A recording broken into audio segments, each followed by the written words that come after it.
Master স্ট্রোকের আয়োজনে আজকেও আমরা এসেছি আবার কথা, কবিতা ও গানের আড্ডা নিয়ে।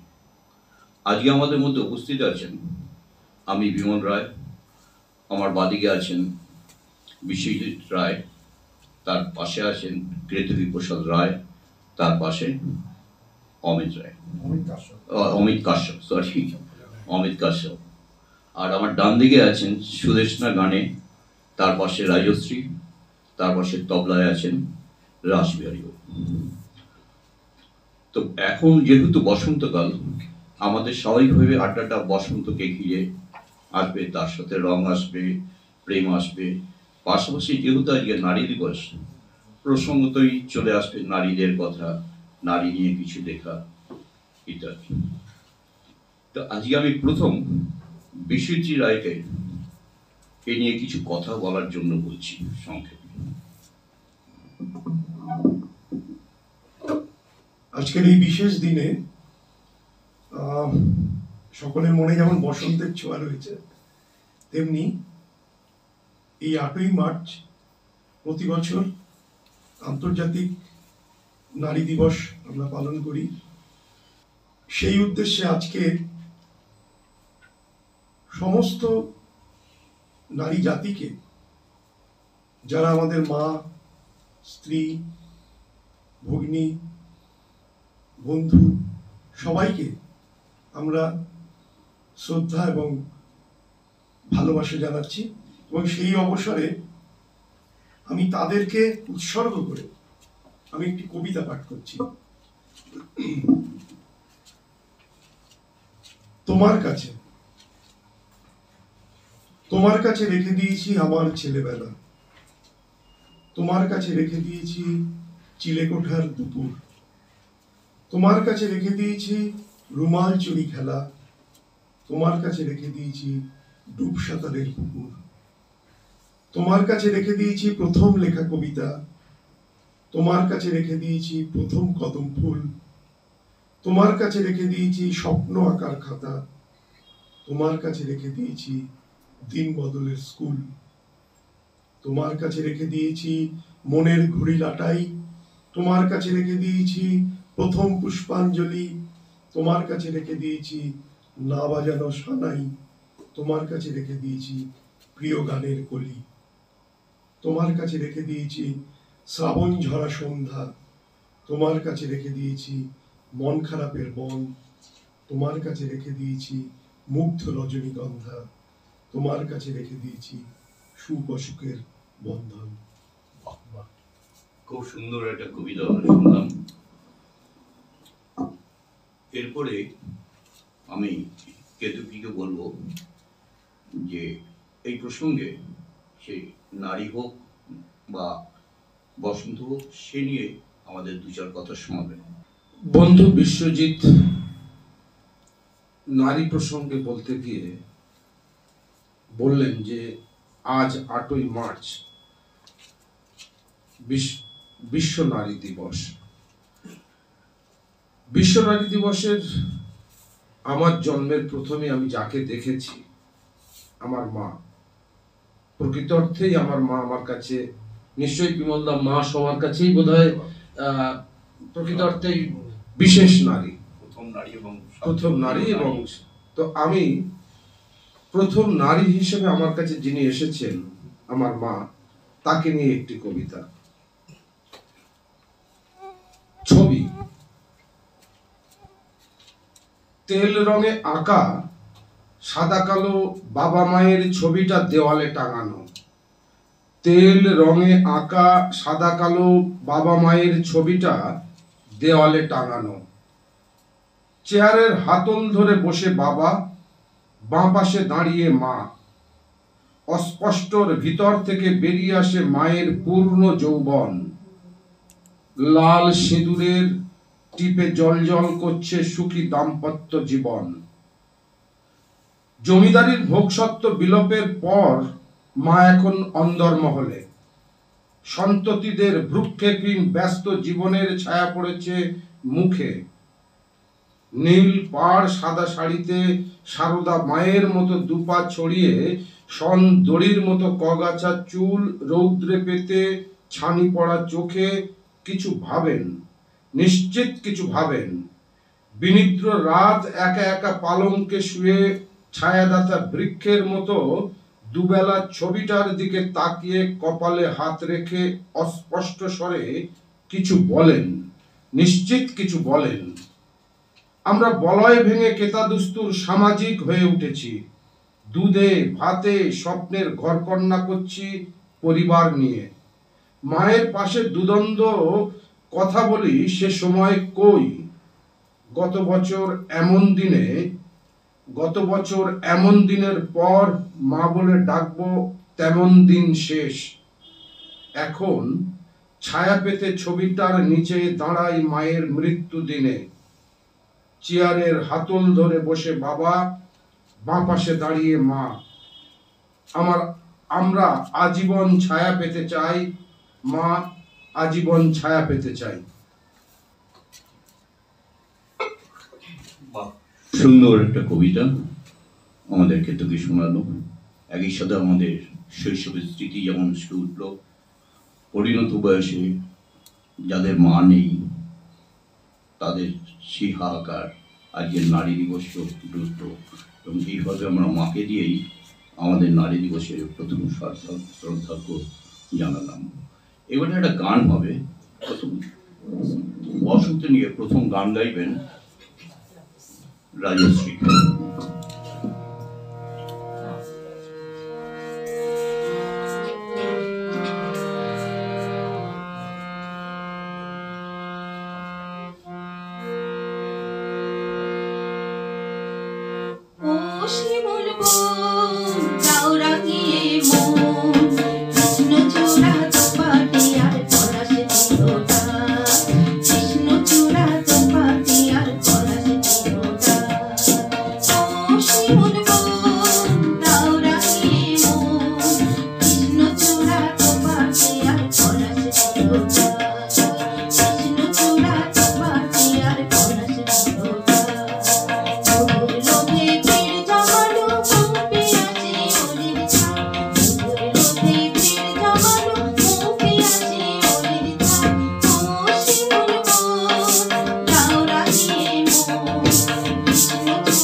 রাজশ্রী আমাদের আবার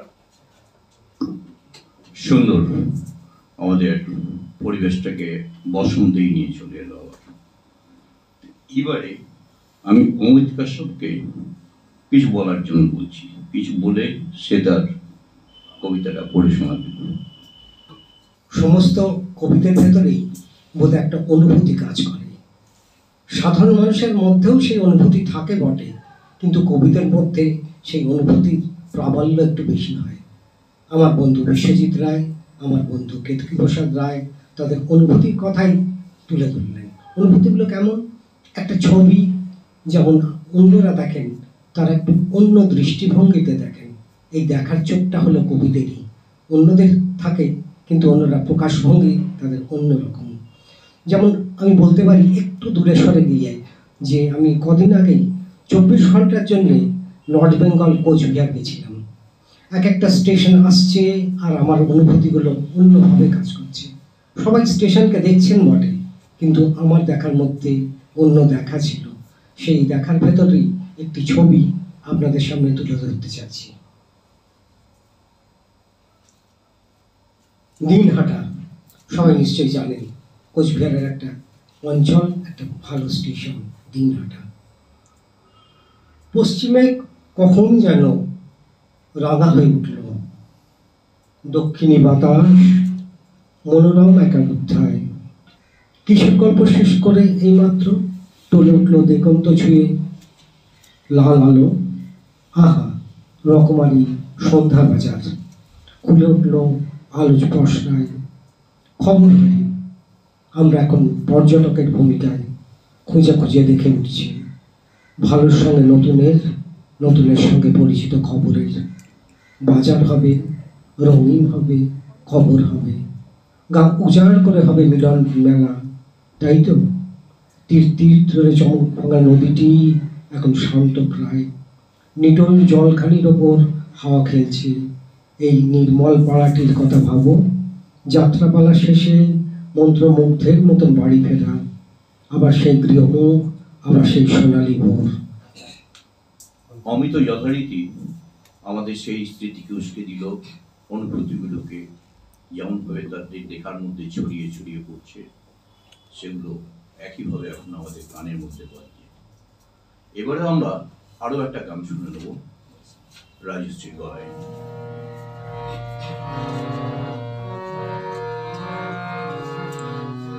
মনে করো আমি নেই,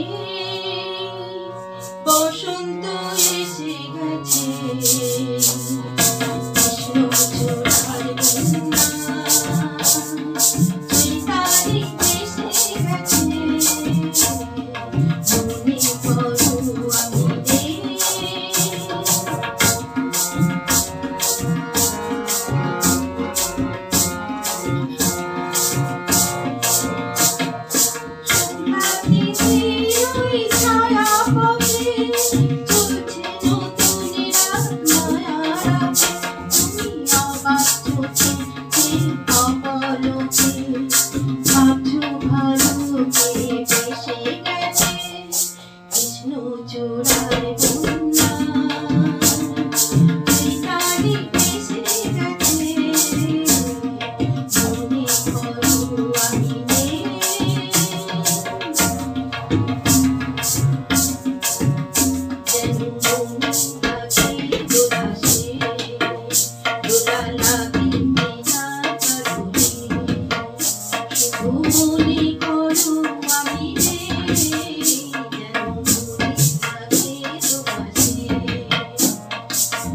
সুন্দর।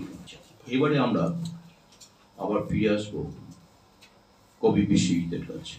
প্রথমে যখন সঞ্চালক বিমলদার সাথে কথা হয়েছিল, সেই সময় উনি বলেছিলেন বসন্ত, ফাগ এবং প্রেম, রং সবকিছু নিয়েই আমরা আজকে কবিতা এবং গানে মাতবো এই আড্ডা দেব। তো সেই কারণে আমি এখন বসন্ত নিয়ে একটা ছোট্ট কবিতা আমার পাঠ করছি। আবার তুমি,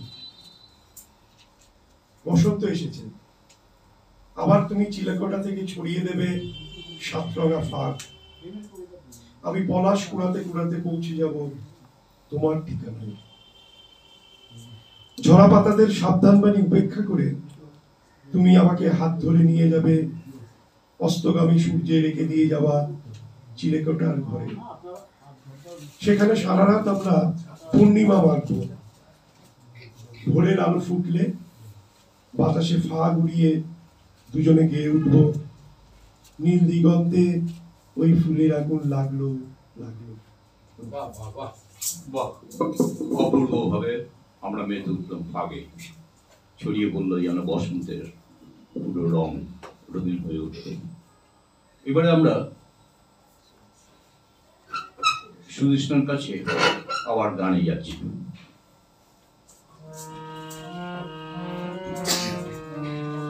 আমার মল্লিকা বনে যখন প্রথম ধরেছে কলি, আমার মল্লিকা বনে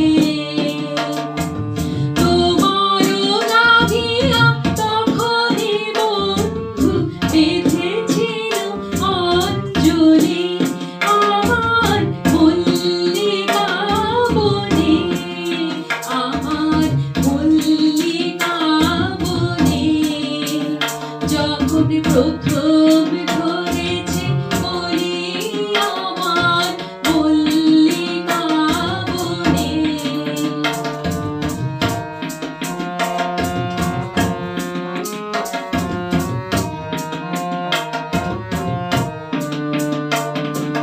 তখনও গভীরে জালে শাখা তরুণী উষার ভালে, দেখিতে দেখিতে অরুণ মালিকা উঠিতেছে ছলছলি, আমার মল্লিকা বনে, আমার মল্লিকা বনে যখন প্রথম ধরেছে কলি, আমার মল্লিকা বনে।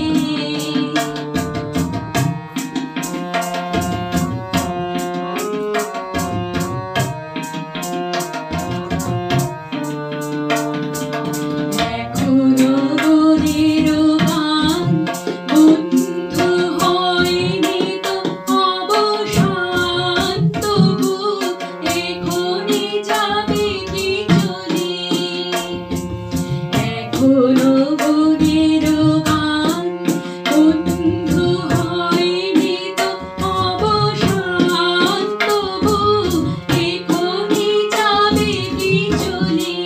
ও মোর করুণ মল্লিকা, ও তোর শান্ত মল্লিকা, ও মোর করুণ মল্লিকা, ও তোর শান্ত মল্লিকা। ঝড়ো ঝড়ো হলো এই বেলা তোর শেষ হরিস বলি, আমার মল্লিকা বনে, আমার মল্লিকা বনে যখন প্রথম ধরেছে কলি, আমার মল্লিকা বনে। সুন্দর, সুন্দর, খুব সুন্দর। তাহলে উনি গানের মাধ্যমে আমাদের নিয়ে গেলেন সেই প্রেমের এক জগতে, যখন প্রথম প্রেম ফুটে উঠছে মল্লিকা বনে। প্রত্যেকের মনের মধ্যেই এরকম কিছু কিছু স্মৃতি আজও তারা লালন করছে। এই প্রসঙ্গে আমি কেতকীকে বলবো একটা কবিতা শোনাতে। বসন্ত মানেই তো প্রেম, আর মানুষের জীবনে যদি প্রেম না থাকে, আমি বিশ্বজিতের কবিতার রেশ ধরেই বলছি, মানুষের মনে যদি প্রেম না থাকে তাহলে সে বসন্ত কখনো সুন্দর হয়ে উঠতে পারে না।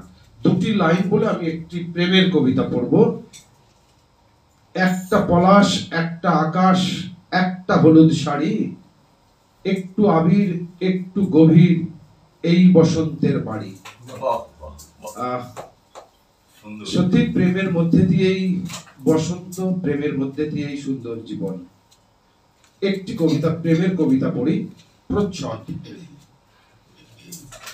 কতটা ধৈর্যে বসে থাকতে পারো তপ্ত রৌদ্রে দেখি, কতটা ধৈর্যে বসে থাকতে পারো তপ্ত রৌদ্রে দেখি, ঠিক বসা নয় আধশোয়া, অশ্বক্ষুরের হাওয়ায় খসে পড়ে চঞ্চল আঁচল, দেখি নধর নিতম্বে কালো জড়ুল, আর খাঁজে খাঁজে অনাবৃষ্কৃত ভাস্কর্য। এই তো ঠিক এইভাবে তপ্ত রৌদ্রে পুড়ে তামা হও, শেষ তুলির টান দেব বিষণ্ণ রৌদ্রে। কথা দাও, কথা দাও, আর কোন প্রচ্ছদে রেবেকা হবে না তুমি, আমি তো যামিনী রায় হতে চাই।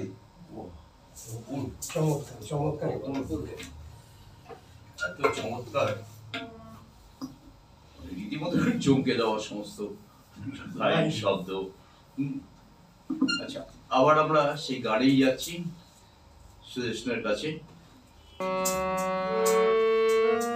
দোলে প্রেমে দোলন চাপা হৃদয়ে আকাশে, দোলে দোলে দোলে প্রেমে দোলন চাপা হৃদয়ে আকাশে, দোলে দোলে দোলে ফাগুনে চাঁদের আলো সুধায় আকাশে, দোলে দোলে।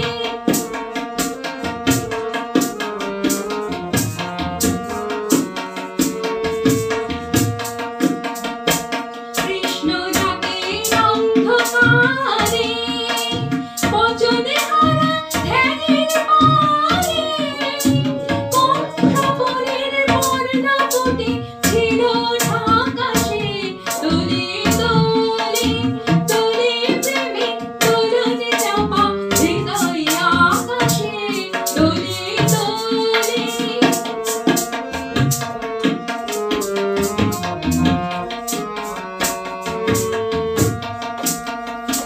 দক্ষিণে হাওয়ায় ছড়িয়ে গেল গোপন বেণুগান, গন্ধে তারি ছন্দে মাতে কবি রেণুগান।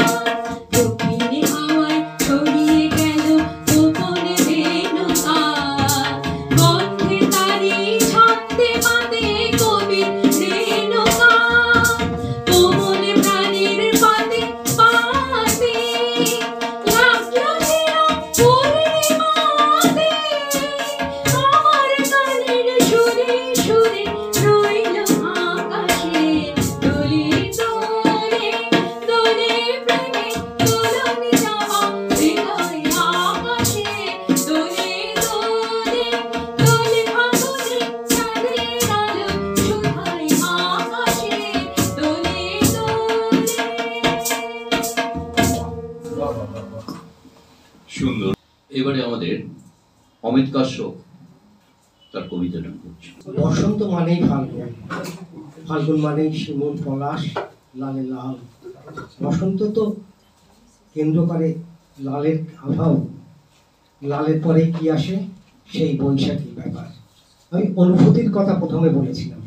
বিশ্বজিৎ রায় সম্প্রতি একটি কাব্যগ্রন্থ বেরিয়েছে ভালোবাসার নৌকা, তাতে উনি বলেছেন যে ছোট্ট ছোট্ট অনুভূতিগুলোই কিরমভাবে কাজ করে আমাদের কবিতায়, এবং তিনি দেখিয়েছেন প্রতিটি কবিতার তার স্পর্শ। আমি সেই অনুভূতি দিয়েই আরেকটি স্টেশনে যাব, যেটা আমি বলতে চেয়েছিলাম 24 ঘন্টা যেখানে গেছিলাম আমি, বামনহাট। এর পেছনে একটু ইয়ে আছে, শিয়ালদা থেকে যে ট্রেনটি উত্তরবঙ্গ এক্সপ্রেস ছিল সেটির শেষ স্টেশন হলো বামনহাট, লেখাও থাকে উত্তরবঙ্গ এক্সপ্রেস বামনহাট। সেই বামনহাট নিয়ে একটি কবিতা এখন আপনাদের শোনাবো। দিনহাটায় রাত্রি নামে চুপি চুপি, পরের স্টেশন বামুনহাট। যাত্রী বমন প্রক্রিয়ার শেষে ট্রেনটি যাবে পলাশছায়ায়, সুনিশ্চিত যাপন। এখন দ্বিপ্রহর, বাতাসের গতিপথ এখন দক্ষিণমুখী। দক্ষিণ থেকে সরে আসছে রোদ। এখন ফাল্গুনের শেষ দিন। ঘুরে দূরে কোকিল ডাকছে, তার কণ্ঠ ভেসে আসছে। ওই যা বলে দোলা দিচ্ছে বসন্ত বাতাস। আলিয়া ভাটের চুল ভেসে যাচ্ছে বিজ্ঞাপনী ঢঙে। কেমন এক মন মাতানো গন্ধ। মার্চ মাস শহর কাঁপিয়ে আসছে। পথের বাঁকে বাঁকে আশ্চর্য সতেজ বাড়িঘর, পত্রবিহীন বৃক্ষে নতুন পত্রের উদ্ভাস। সামনে বৈশাখ, ছায়া ছায়া গাজন, হাতে হাতে হালখাতা। আবার সেই নতুন বসন্ত, নতুন ঘুরে আসবে বৈশাখ। এইভাবেই চলতে থাকবে আমার জীবনের ছন্দ। বাহ বাহ বাহ বাহ বাহ, অনুভূতিটা অদ্ভুত অদ্ভুত। অসাধারণ। এই যে মানুষের ভ্রমণ, এবং ভ্রমণ চলতে চলতে দেখতে দেখতে যে তার মধ্যে যে ছবিগুলো ভেসে উঠছে, এই ছবি ভেসে আসে তখনই যে যখন সে একজন প্রকৃত কবি হয়, প্রকৃত রোমান্টিক একজন মানুষ হয়, প্রকৃতি প্রেমিক হয়। এবং অমিত কাশ্যপ এই তিনটি গুণের অধিকারী বলেই তার কবিতায় এই ধরনের চিত্রকল্প সুন্দরভাবে প্রকাশ পেয়েছে। আমরা সত্যি মানে একটা অদ্ভুত চিত্র কল্পের মধ্যে ঢুকে গেছিলাম কয়েক মুহূর্তের জন্য। আবারও আমরা গানে যাচ্ছি। এইবারে সুদেশনা এবং রাজশ্রী দুজনে মিলে আমাদের একটা গান শোনাচ্ছি। বসন্ত বহিল সখী কোকিলা ডাকিল রে, বসন্ত বহিল সখী কোকিলা ডাকিল রে, এমন সময় প্রিয় সখা বিদেশে রহিল রে, এমন সময় প্রিয় সখা বিদেশে রহিল রে।